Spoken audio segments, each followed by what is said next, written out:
요즘 AI 쪽에서 구글 제미나이 그 얘기 정말 뜨겁잖아요. 당신이 보내주신 자료들 쭉 보니까 와, 유튜브 리뷰부터 시작해서 기술 블로그 또 심층 분석 기사까지 정말 많더라고요.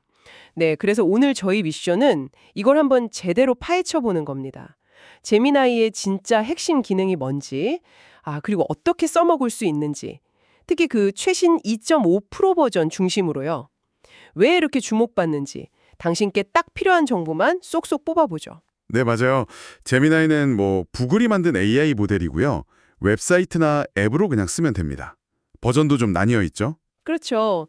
그 플래시 버전은 좀 빠르고 간단한 작업용이고 프로 버전은 좀 더 복잡한 거. 추론이나 문제 해결에 더 강점이 있다고 해서 사용자들이 좀 더 선호하는 것 같더라고요. 특히 최신 2.5 프로는 성능 평가에서도 꽤 잘 나왔다면서요. 네, 맞습니다. 그 LMA레나 같은 벤치마크에서 1위를 했어요.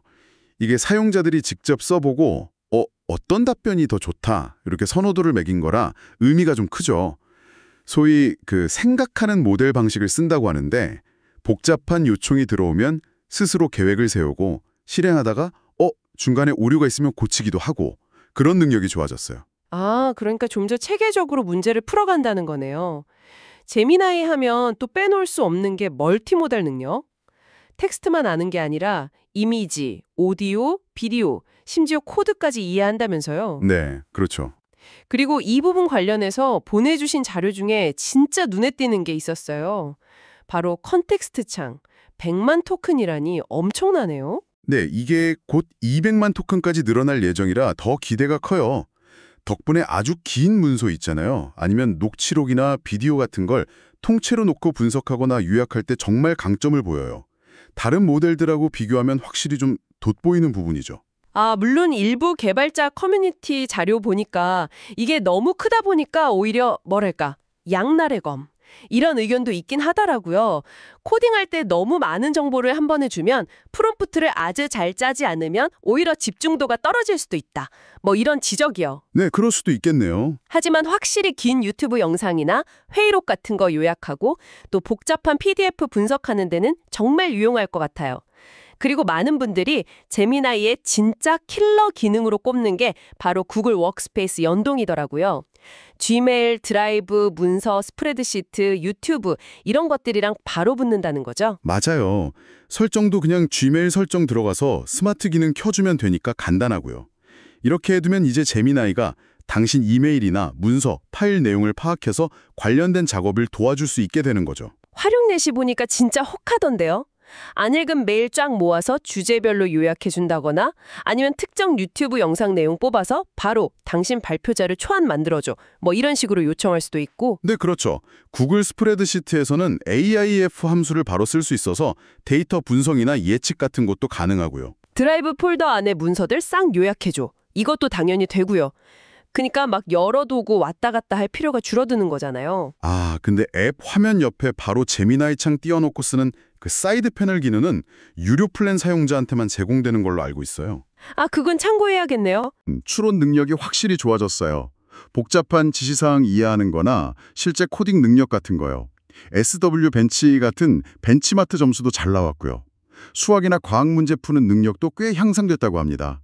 아까 말씀드린 그 사고 모델 덕분인 것 같아요. 실제로 자료 중에 보니까 그냥 간단하게 설명만 했는데 비디오 게임 기본 코드를 짜준다거나 비즈니스 이메일 쓸 때 그 미묘한 감정선까지 고려해서 답장 추천해주고 이런 사례들이 있더라고요. 네, 그런 세밀한 작업 능력이 좋아진 거죠.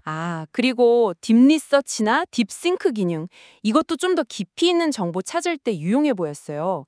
이미지 분석해서 사진 속 글자 뽑아다가 스프레드시트로 보내는 것도 신기했고 자주 쓰는 프롬프트 조합을 GEMS, GEMS이라고 저장해놨다가 클릭 한 번으로 다시 쓰는 기능도 편리해 보이더라고요. 예를 들어 이 보고서 핵심 3가지 요약해줘. 이걸 그냥 나만의 요약봇 이렇게 저장해두는 거죠. 네, 맞아요. 커스터마이징이 가능한 거죠. 물론 좀 고려할 점도 있어요. 자료들 보면 플래시랑 프로 버전 사이에 응답 속도 차이가 좀 있다는 얘기가 있었고요. 그리고 가끔 좀 민감하다 싶은 주제에 대해서는 답변을 좀 피하는 경향이 있다는 사용자 후기도 있더라고요. 그 지미 카터 전 대통령 관련된 질문에 답을 안 했다는 사례처럼요. 아, 안전 필터가 좀 강하게 작동하는 걸 수도 있겠네요. 네, 그럴 수 있죠. 그리고 이건 뭐 모든 AI가 마찬가지지만 생성된 정보가 항상 100% 맞는 건 아니니까요. 환각 현상 가능성도 있고요. 그래서 중요한 내용은 꼭 다시 한번 확인하는 습관이 필요합니다. 네, 오늘 제미나이에 대해서 정말 깊이 알아봤는데요. 구글 서비스랑 딱 붙어서 돌아가는 강력한 통합 기능, 또 방대한 정보 처리 능력, 그리고 점점 좋아지는 추론 능력까지 가격 정책도 비교적 괜찮아 보이고요. 확실히 매력적인 도구인 건 분명해 보입니다. 당신의 일상이나 업무를 생각해 보면 이런 강력한 연동 기능이나 넓은 컨텍스트 창, 이걸 구체적으로 어떻게 한번 활용해 보고 싶으신가요? 마지막으로 이런 질문을 한번 던져보고 싶네요. AI 모델 자체 성능 경쟁도 물론 중요하지만 어쩌면 결국 사용자가 매일 쓰는 이메일, 문서 도구, 클라우드 저장소 같은 것들이랑 얼마나 매끄럽게 통합되느냐가 AI의 실질적인 가치를 결정하는 더 중요한 요소가 되어가고 있는 건 아닐까요? 한번 좀 생각해 보시면 좋을 것 같습니다.